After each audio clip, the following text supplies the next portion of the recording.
we're going to go through a little bit about what literacy looks like today. There's going to be 3 practices that we're going to hit on top of kind of some of these best strategies and skills to pay attention to in the research around what's happening. So that's oral rehearsal, constructed responses, and a little bit about family engagement. But without further ado, because we have 30 minutes with you, here is Wiley to start talking about a look at literacy today. Well, welcome everyone, and thank you, Erin and the Seesaw team, for inviting me to talk about one of my favorite topics, how we include more spelling work in our phonics instruction. A lot of what I'm going to share with you are things that we're doing in the schools here in New York City that I'm working in.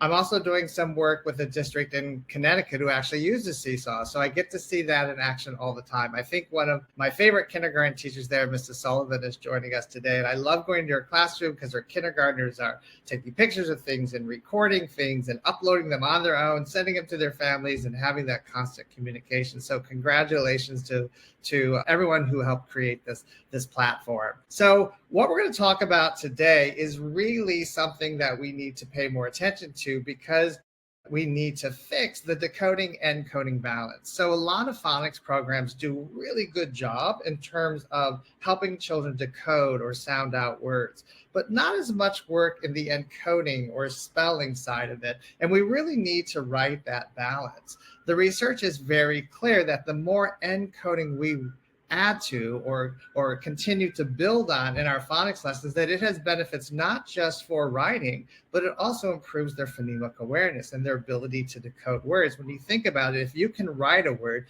you have to think so deeply about that word that it's much easier to read that word. There's this wonderful article that came out in 2020 by Heron and Gillis. I show it on the screen, and I highly recommend if you can get access to that article. It talks about the benefits of doing more encoding in terms of phonemic awareness and decoding development.